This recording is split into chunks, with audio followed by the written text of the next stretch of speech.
लगभग 32 देश ऐसे हैं जिन्होंने सेम सेक्स मैरिज को रिकग्नाइज किया है। 2019 में ताइवान एशिया का पहला ऐसा देश बना जिसने सेम सेक्स मैरिज को रिकग्नाइज किया। तो इससे 160 अलग अलग कानूनों पे इम्पैक्ट पड़ेगा और बाकी के राज्यों ने या तो और वक्त मांगा या फिर कुछ बयान नहीं दिया। अलग अलग जजों ने 4 अलग अलग जजमेंट्स दिया। 17 अक्टूबर मंगलवार को सुप्रीम कोर्ट के 5 न्यायाधीशों की बेंच, जिसमें उच्च न्यायाधीश DY चंद्रचूड़, न्यायाधीश संजय कृष्ण कौल, न्यायाधीश हिमा कोहली, न्यायाधीश PS नरसिम्हा और न्यायाधीश S रविंद्र भट्ट थे, ने सेम सेक्स मैरिज को रिकग्नाइज करने से इनकार कर दिया। इससे LGBTQ और क्वेयर समुदाय के लोगों को काफ़ी धक्का लगा। इतने लंबे संघर्षों के बाद भी उनके हाथ केवल निराशा ही लगी। अप्रैल और मई के बीच इस केस की प्रोसीडिंग्स चली, जिसमें सरकार ने दलील देते हुए कहा कि सेम सेक्स मैरिज को रिकग्निशन नहीं मिलनी चाहिए। यह एक शहरी और अभिजात्य चीज़ है। ये पूरे भारतीय समाज को नहीं दर्शाती। ये भारतीय समाज के परिवार की अवधारणा से बिल्कुल ही विपरीत है। किसी भी पर्सनल लॉ या फिर संहिताबद्ध कानून में एक ही लिंग के 2 व्यक्तियों के बीच शादी हो, ऐसी मान्यता ना तो दी गई है और ना ही दी जानी चाहिए। सरकार की तरफ से सॉलिसिटर जनरल तुषार मेहता ने यह भी कहा कि अगर मैरिज इक्वालिटी लाई गई तो इससे 160 अलग अलग कानूनों पे इम्पैक्ट पड़ेगा और इससे संबंधित कानून बनाने का अधिकार पार्लियामेंट के पास है। पर मई में सरकार ने यह भी सबमिट किया कि वो एक कमेटी का गठन करेंगी जो कि क्वेयर लोगों से संबंधित कंसर्न्स को देखेगी।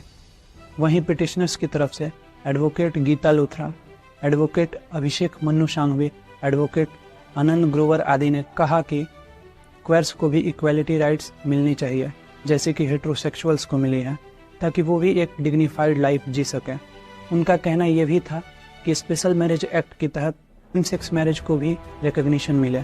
इस पे इंटरनेशनल पर्सपेक्टिव की बात करें तो US, Canada, Australia, south Africa सहित लगभग 32 देश ऐसे हैं जिन्होंने सेम सेक्स मैरिज को रिकग्नाइज किया है। 2019 में ताइवान एशिया का पहला ऐसा देश बना जिसने सेम सेक्स मैरिज को रिकग्नाइज किया। ज़्यादातर देशों में ये रिकग्निशन पार्लियामेंट्री लॉज के थ्रू ही मिली। लगभग 10 ही ऐसे देश हैं जहां पर कोर्ट रूलिंग के द्वारा सेम सेक्स मैरिज को रिकग्निशन मिली। आंध्र प्रदेश, आसाम और राजस्थान सहित 7 राज्यों ने इसमें सरकार के साथ सहमति जताई और बाकी के राज्यों ने या तो और वक्त मांगा या फिर कुछ बयान नहीं दिया। आगे जानते हैं कि इस पे सुप्रीम कोर्ट के जजों ने क्या फैसला सुनाया। तो सुप्रीम कोर्ट के अलग अलग जजों ने 4 अलग अलग जजमेंट्स दिया।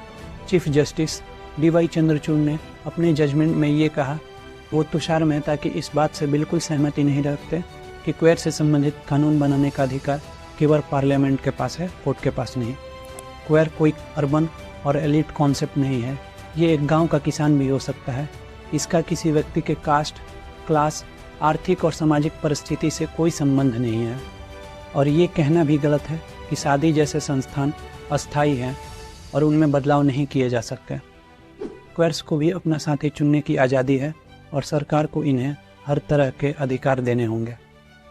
उन्होंने अपने जजमेंट में आगे कहा कि हम 1954 के स्पेशल मैरिज एक्ट को ख़त्म नहीं कर रहे हैं, पर इसी कानून के तहत ट्रांसजेंडर आपस में शादी कर सकते हैं। एक ट्रांसजेंडर अलग लिंग के हेट्रोसेक्सुअल से शादी करे या फिर एक ट्रांसजेंडर पुरुष दूसरे ट्रांसजेंडर महिला से शादी करे, दोनों ही परिस्थितियों में उन्हें इसकी अनुमति है और उन्हें ऐसा करने से रोकना 2019 के ट्रांसजेंडर प्रोटेक्शन कानून का उल्लंघन होगा। CJI ने अपने जजमेंट में स्टेट और सेंट्रल गवर्नमेंट को कुछ निर्देश भी दिए, जैसे क्वेयर समुदाय के लोगों के साथ भेदभाव ना हो, समाज को शिक्षित और अवेयर किया जाए ताकि किसी को उसके सेक्सुअल ओरिएंटेशन और जेंडर आइडेंटिटी के बेसिस पर प्रताड़ित ना किया जाए। क्वेयर समुदाय के लोगों के लिए डेडिकेटेड हॉटलाइन और गरिमा गृह नाम से सेफ हाउस बनाया जाए। जिनकी उम्र नहीं है उनके सेक्स चेंज ऑपरेशन पर बैन लगाया जाए और कोई अगर क्वेयर बनने के लिए हार्मोन थेरेपी ले रहा है तो इस कंडीशन को भी ख़त्म किया जाए। साथ ही साथ गैर शादीशुदा कपल और क्वेयर कपल को भी बच्चे गोद लेने की अनुमति है।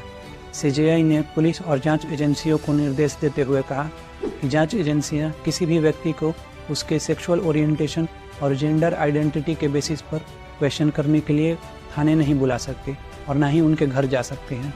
अगर कोई क्वेयर व्यक्ति अपने परिवार में नहीं लौटना चाहता तो उसे किसी प्रकार का दबाव नहीं दिया जाए। अगर कोई क्वेयर व्यक्ति कहता है कि उसका परिवार आने जाने में रोक टोक कर रहा है या फिर उसके क्वेयर रिलेशन के वजह से उसके साथ प्रताड़ना हो रही है तो जांच एजेंसियां इसकी जांच करें। अगर किसी क्वेयर कपल के खिलाफ आपसी संबंध से जुड़े मामलों में एफआईआर दर्ज करने की नौबत आती है तो पहले पुलिस इस बात की पुष्टि करेगी कि अपराध हुआ है या नहीं, तभी एफआईआर दर्ज होगा। वहीं जस्टिस कौल ने अपने जजमेंट में कहा कि क्वेयर समुदाय के लोगों को भी संविधान के तहत संरक्षण का अधिकार है।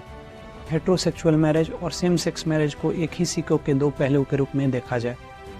ये एक ऐतिहासिक अन्याय और भूल को सुधारने का मौका है।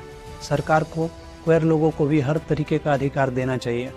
अपने जजमेंट में आगे उन्होंने सीजीआई द्वारा दिए गए निर्देशों पर सहमति जताई।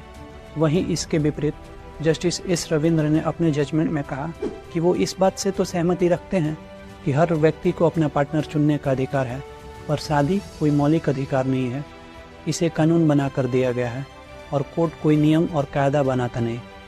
उन्होंने ये भी कहा कि मैं इस बात से सहमत नहीं हूँ कि क्वेयर कपल को बच्चे गोद लेने की अनुमति दी जाए, और हाँ, सीजीआई द्वारा दिए निर्देशों से मैं जरूर सहमति रखता हूँ। इसी क्रम में जस्टिस नरसिम्हा का फैसला भी जस्टिस रविंद्र से मिलता जुलता था। उन्होंने भी यही बात कही कि शादी का अधिकार कानून के तहत दिया गया है और सरकार को इन अधिकारों का संरक्षण करना है। जस्टिस नरसिम्हा ने भी क्वेयर कपल के बच्चे गोद लेने की बात से असहमति जताई और सीजीआई द्वारा दिए गए निर्देशों पर सहमति जताई। वहीं जस्टिस हिमा कोहली ने कोई सेपरेट जजमेंट ना देते हुए जस्टिस एस रविंद्र के जजमेंट को ही समर्थन दिया। सारे जजमेंट्स को मिलाकर कंक्लूजन ये निकला कि 3 बनाम 2 के बहुमत से सेम सेक्स मैरिज को रिकॉग्निशन नहीं मिली। क्वेयर कपल्स बच्चे भी गोद नहीं ले सकते, पर हाँ, ट्रांसजेंडर व्यक्ति आपस में शादी जरूर कर सकते हैं। यहाँ पर एक बात गौर करने की है कि क्वेयर रिलेशन अभी भी इंडिया में क्राइम एक्ट नहीं है। इसे 2018 में ही डिक्रिमिनलाइज कर दिया गया था।